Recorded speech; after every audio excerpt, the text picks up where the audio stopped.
Shalom teman-teman. Berjumpa lagi kita semua dalam ibadah online youth pada hari ini. Kita berdoa kiranya urapan Tuhan terus ada dalam setiap kita, dan dalam ibadah online kali ini kita benar-benar mengalami Tuhan. Kita benar-benar disegarkan oleh karena hadirat Tuhan, dan kita benar-benar dikuatkan oleh Tuhan. Menghadapi segala hal kita boleh percaya bahwa ada Tuhan Yesus yang menyertai kita, Tuhan Yesus yang memimpin jalan kita. Mari kita akan berdoa bersama-sama untuk memulai ibadah hari ini. Kita akan berdoa. Tuhan Yesus, terima kasih Tuhan. Kami sungguh bersyukur bahwa kami punya Tuhan yang luar biasa, Bapa yang sangat baik buat kami semua, Bapa yang tidak pernah sekalipun meninggalkan kami saat kami boleh menghadapi berbagai macam hal hari-hari ini. Tuhan, kami percaya kekuatan-Mu yang memampukan kami semua, damai sejahtera-Mu yang ada atas setiap kami, yang memimpin seluruh hati dan pikiran kami, sehingga kami sepenuhnya memberikan persembahan yang harum dan berkenan kepada Tuhan.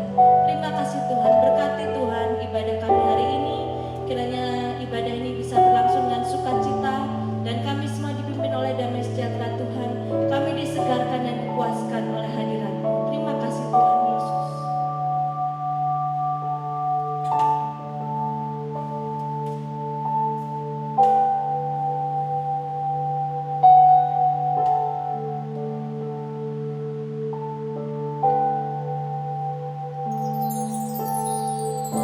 You are the one at the beginning.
Promise keeper, light in the darkness, my God, there is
Kita boleh mengalami banyak hal dalam hidup kita, tantangan yang ada, masalah yang ada. Tapi satu hal kita percaya, Tuhan Yesus berjalan di depan kita. Tuhan Yesus sebagai pembuka jalan bagi kita. Tuhan Yesus sebagai pembuat mukjizat dalam hidup kita. Mari kita katakan dengan iman kita kepada Tuhan Yesus.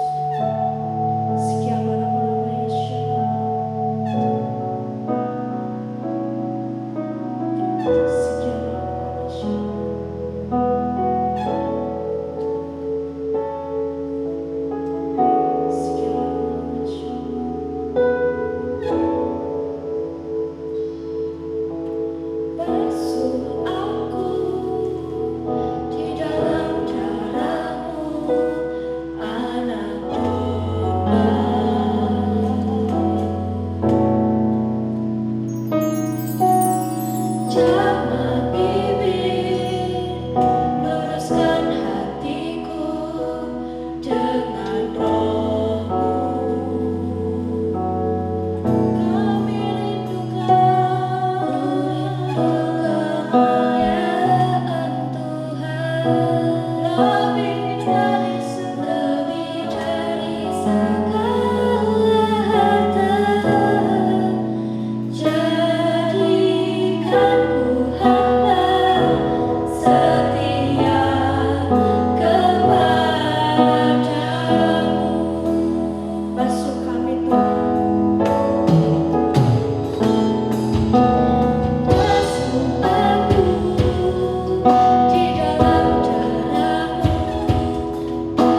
hamba-Mu yang setia kepadamu Tuhan, setia melakukan segenap ketetapan-ketetapan dan perintah-perintah-Mu. Jadikan kami Tuhan anak-anak-Mu yang sungguh-sungguh mengasihi Tuhan, mengakui Engkau dalam segala laku kami Tuhan, mengakui Engkau dalam segala laku kami, maka Engkau akan meluruskan jalan kami. Kami akan melihat masa depan cerah menanti kami, masa depan cerah ada di depan kami, dan kami akan melihat dan mengalami bagaimana pertolongan Tuhan, perbuatan Tuhan yang dahsyat dan luar biasa, dan kami siap menjadi kesaksian bagi banyak orang. Hidup kami menjadi garam dan terang dimanapun kami berada. Terima kasih Tuhan. Sebentar pula Tuhan kami akan mendengarkan firman Tuhan. Tuhan Yesus urapi hati dan pikiran kami lebih lagi, supaya kami bisa mendengar suara-Mu Tuhan. Kami mendengar isi hati-Mu. Kami tidak hanya sekedar mendengar, tapi kami melakukannya. Karena kami akan disebut sebagai anak-anak yang mengasihi Tuhan, dan kami akan berbahagia oleh karena Engkau ada dalam hidup kami. Firman-Mu ada dalam kami. Terima kasih Tuhan. Ini doa kami Tuhan. Kami serahkannya di dalam nama Tuhan Yesus. Haleluya. Amin. Shalom. Ketemu lagi kita dalam ibadah online youth pada hari ini. Hari-hari ini kita semakin banyak diperhadapkan dengan berbagai macam perubahan-perubahan. Bagaimana cara menyikapi perubahan tersebut? Nah, hari ini kita akan mengupas bersama, ya. Kita harus memiliki sikap hati seperti apa untuk menghadapi berbagai macam perubahan yang dengan cepat terjadi hari-hari ini. Ya, hari ini kita akan bersama-sama merenungkan tentang yang namanya penguasaan diri. Tema kita hari ini adalah menguasai diri sebagai kunci kemenangan. Penguasaan diri adalah sikap tegas, tidak mau berkompromi dengan kedagingan, hawa nafsu, kejahatan, juga merupakan komitmen seseorang untuk hidup dengan benar. Ya, untuk memiliki kebiasaan hidup yang baik, juga untuk meninggalkan dan membuang hal-hal yang tidak baik, yang berlawanan dengan kebenaran. Gampang nggak kita menguasai diri? Nah, itu tantangan dan pertanyaan kita hari-hari ini untuk diri kita sendiri, ya. Karena sebagai orang-orang muda, ya, anak-anak muda yang masih memiliki gairah, semangat, passion yang menyala-nyala. Kalau kita tidak memiliki penguasaan diri yang benar, kita dengan mudah akan jatuh ke dalam dosa. Ya, kita akan dengan mudah jatuh ke dalam hawa nafsu sesaat. Yang sesaat tersebut, dosa itu nikmat, tapi ujung-ujungnya tidak mendatangkan satu kebaikan apapun dalam hidup kita. Ya, maka hari ini kita belajar tentang yang namanya penguasaan diri. Penguasaan diri itu masih masuk dalam salah satu dalam buah roh, ya, yaitu kasih, sukacita, damai sejahtera, kesabaran, kemurahan, kebaikan, kelemah lembutan, dan yang terakhir adalah penguasaan diri. Banyak orang jatuh dalam hal penguasaan diri. Ya, banyak orang sudah berbuat baik, sudah rajin ke gereja, ya, menyumbang di sana sini, tapi dalam hal penguasaan diri masih kurang. Misal masih suka marah-marah, masih suka menghina orang lain, memandang remeh orang lain, atau masih memiliki kebiasaan hidup yang tidak baik seperti minum-minuman keras, merokok, ataupun narkoba, ya, dan juga masih sulit mengampuni, bisa saja terjadi, ya. Terus kemudian masih suka menaruh dendam terhadap seseorang.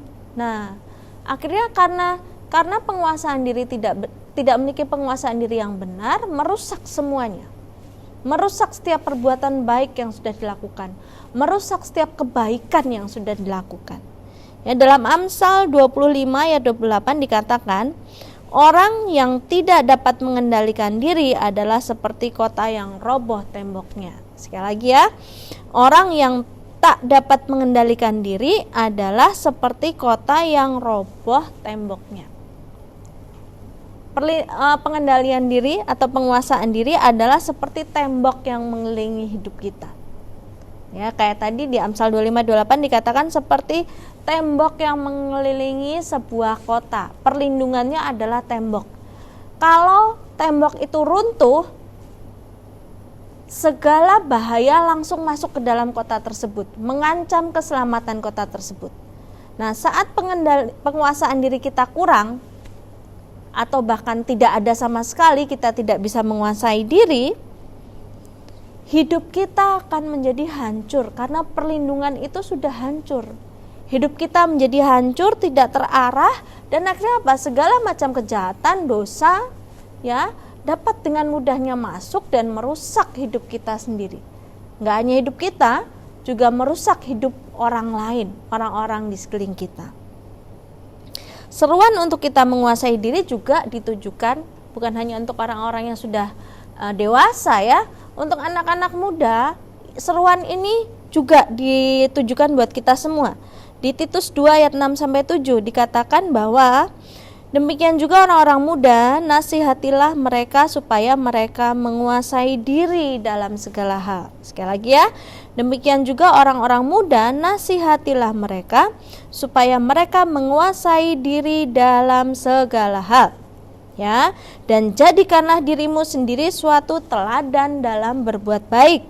Hendaklah engkau jujur dan bersungguh-sungguh dalam pengajaranmu. Ya. Jadi saat kita bisa menguasai diri, kita sedang menjadikan diri kita teladan bagi banyak orang. Mungkin orang pikir, kamu masih kecil, tahu apa sih, usia kamu tuh belum makan asam garam kehidupan. Tapi apa? Tapi kita mau belajar menguasai diri kita, ya. Kita tahu titik terlemah dari diri kita itu apa? Kita belajar menguasainya, ya. Kita tidak dikuasai masalah, tapi kita menguasai masalah. Ya, kita belajar mengendalikan, ya, maka orang-orang boleh melihat bahwa hidup kita mengalami perubahan. Hidup kita menjadi teladan bagi banyak orang, ya. Jadi orang-orang tidak akan menganggap remeh keberadaan anak-anak muda, karena anak-anak muda bisa memberikan teladan yang baik dimanapun mereka berada. Nah, saya teringat kepada kisah Raja Saul. Ya, Saul adalah raja Israel, sungguh perkasa, sungguh hebat, ya, raja yang sangat hebat. Tapi Saul juga mengalami yang namanya penguasaan diri, yang kegagalan dalam menguasai diri. Saul gagal dalam menguasai diri. Kenapa? Karena Saul membiarkan, sekali lagi, Saul membiarkan hatinya tidak dipimpin oleh kebenaran. Saul membiarkan hatinya dipimpin oleh kecemburuan, dipimpin oleh dendam, dipimpin oleh iri hati, dengki, karena rakyat Israel lebih mengeluk-elukan Daud daripada Saul. Nah, karena Saul tidak bisa menguasai diri, Saul membuka celah supaya dia memuaskan keinginan hawa nafsunya, ya, memuaskan hawa nafsunya, amarahnya, sehingga apa? Penguasaan diri Saul gagal. Saul gagal menguasai diri. Saul tidak memiliki ketenangan dalam hidupnya, ya. Apalagi Saul dikuasai oleh amarah, sehingga apa? Saul berusaha untuk membunuh Daud, mencelakakan Daud, memburu Daud, mencelakakan Daud. Kemanapun Daud pergi dikejar. Supaya apa? Supaya Daud mati. Ya, jadi hati-hati teman-teman. Saat kita tidak bisa menguasai diri, hati-hati. Karena apa? Karena kita sedang menantikan kehancuran dalam hidup kita.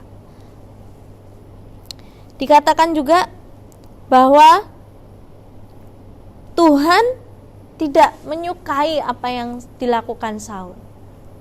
Perkenanan Tuhan atas Saul diambil oleh Tuhan dan diberikan kepada Daud saat itu juga. Sia-sia apa yang sudah dibangun oleh Saul, ya teman-teman. Sudah menjadi raja, membangun kerajaan menjadi begitu besar, begitu dikenal banyak orang, tapi oleh karena Saul tidak bisa menguasai diri, Saul jatuh dalam kehancuran. Dan itu tidak hanya dialami oleh Saul, juga dialami oleh keturunan-keturunan berikutnya. Dahsyatnya akibat dari kita tidak bisa menguasai diri. Bukan hanya hidup kita yang rusak, hidup orang lain pun, orang-orang di sekeliling kita, keturunan-keturunan selanjutnya juga akan menjadi rusak. Nah, sekarang bagaimana kita bisa memiliki penguasaan diri? Yang pertama adalah, ayo kita miliki hubungan yang baik dengan Tuhan. Kalau selama ini kita tidak memiliki hubungan yang baik dengan Tuhan, kita menyalahkan Tuhan atas segala hal yang terjadi, ataupun kita tidak tekun untuk berdoa, ayo kembali pada Tuhan. Tuhan menantikan anak-anaknya untuk kembali kepadanya. Tuhan menantikan kita semua untuk kita kembali kepada Tuhan, untuk kita memiliki hubungan yang baik dengan Tuhan. Karena apa? Karena penguasaan diri itu adalah buah roh. Buah roh itu adalah hasil dari persekutuan kita dengan Tuhan. Kalau kita tidak bersekutu dengan Tuhan, kita tidak bisa memiliki penguasaan diri yang benar. Ya, kita tidak bisa mengucap syukur dalam segala hal. Kita gampang terbawa emosi, terbawa amarah, kita tidak bisa berpikir dengan jernih. Atau bahkan ada juga yang galau berlebihan, baper berlebihan, akhirnya apa? Mengarah kepada hal-hal yang tidak baik, ya. Yang kedua adalah bagaimana kita memiliki penguasaan diri. Yang kedua adalah ayo kenali diri kita. Di area mana kita masih lemah?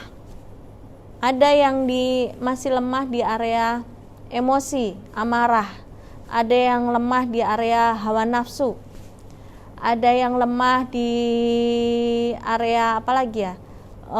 Mengasihani diri sendiri. Nah, kenali diri kita baik-baik, ya. Kenali diri kita baik-baik, kemudian minta Tuhan untuk menolong kita. Minta Roh Kudus untuk menolong kita dan memimpin hidup kita. Supaya apa? Supaya area-area kita yang masih lemah tersebut bisa dikuatkan oleh Tuhan. Sampaikan kelemahan kita kepada Tuhan, kekurangan kita kepada Tuhan, supaya Tuhan menolong kita. Roh Kudus memimpin kita, menolong kita untuk kita bisa menguasai diri, supaya kita tidak jatuh ke dalam dosa. Yang ketiga adalah hindari godaan. Seperti tadi yang di poin kedua, area mana yang kira-kira saya masih lemah? Misalnya areanya adalah area masih suka berpikir kotor, ya, berpikir cabul.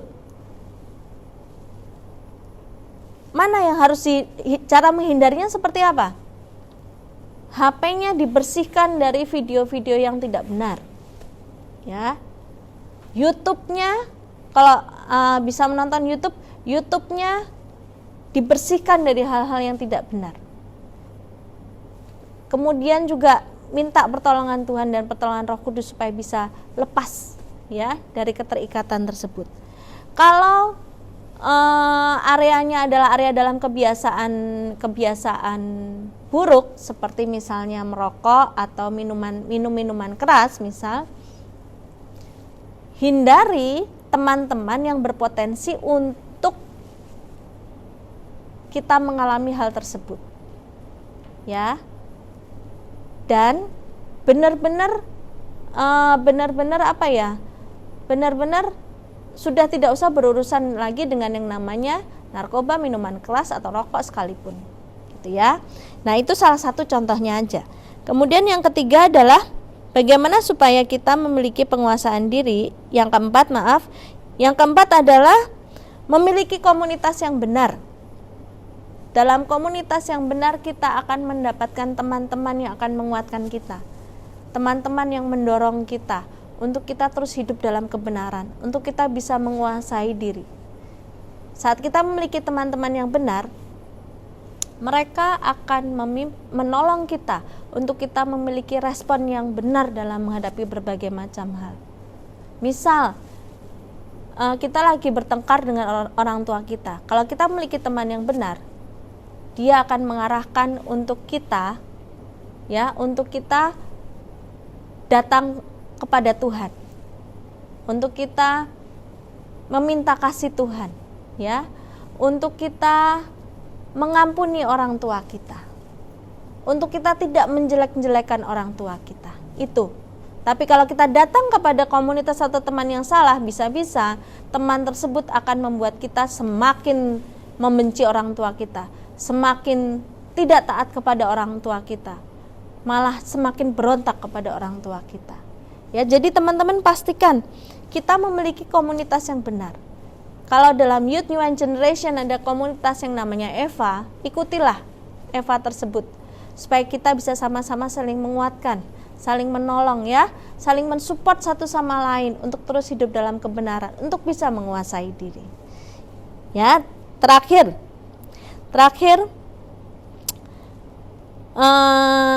ada quotes dari saya sendiri, ya. Kemenangan yang sesungguhnya dari manusia adalah saat kita bisa menguasai diri kita dalam segala hal. Karena kita sedang menundukkan ego kita di bawah kaki Tuhan dan kebenaran Tuhan, dan mengizinkan Roh Kudus berdaulat dalam hidup kita. Jadi menang sesungguhnya adalah saat kita boleh menang atas diri kita sendiri. Kita bisa menguasai diri kita sehingga kita memberikan respon yang benar dalam menghadapi segala hal. Orang-orang boleh melihat hidup kita menjadi teladan bagi banyak orang. Orang-orang boleh melihat perubahan kita, dan kembali nama Tuhan dipermuliakan.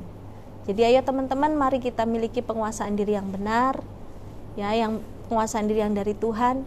Minta sama Roh Kudus terus setiap hari terus Roh Kudus curahkan buah roh penguasaan diri supaya kita bisa menang dalam menghadapi segala hal, ya, dan nama Tuhan dipermuliakan melalui hidup kita. Mari kita akan berdoa bersama-sama. Terima kasih Tuhan Yesus. Kami sungguh bersyukur Tuhan bahwa kami memiliki Tuhan yang luar biasa, Tuhan yang senantiasa menolong dan menuntun kami untuk kami terus hidup dalam kebenaran Tuhan. Tuhan Yesus, kiranya Bapa lewat firman hari ini curahkan penguasaan diri lebih lagi atas setiap kami Tuhan. Tolong Roh Kudus, kami semua, kami masih lemah, kami masih membutuhkan banyak perbaikan, kami membutuhkan terus dikuatkan oleh Tuhan. Oleh karena itu tolong kami Tuhan untuk area-area yang masih lemah dalam kehidupan kami. Tuhan tunjukkan dan Tuhan tolong kami, Roh Kudus tolong kami, supaya kami area-area yang lemah tersebut bisa Tuhan perbaiki, supaya area-area yang lemah tersebut Tuhan tidak membuat kami jatuh ke dalam dosa, tapi Tuhan kami bisa menguasai diri dalam segala hal, sehingga kami memiliki respon yang benar dalam menghadapi berbagai macam hal dalam kehidupan kami. Dan kami Tuhan menjadi anak-anak Tuhan yang menyenangkan hati Tuhan, anak-anak Tuhan yang berkenan di hadapan Tuhan. Dimanapun kami berada, kiranya Roh Kudus mengurapi kami satu persatu. Roh Kudus menyatakan hikmat-Mu lebih lagi, menyatakan pengajaran lebih lagi, dan Roh Kudus yang akan mengajari kepada kami segala sesuatu, supaya kami menjadi pribadi-pribadi yang sungguh-sungguh memuliakan nama Tuhan. Terima kasih Tuhan Yesus, ini doa kami serahkan hanya di dalam nama Tuhan Yesus. Haleluya. Amin.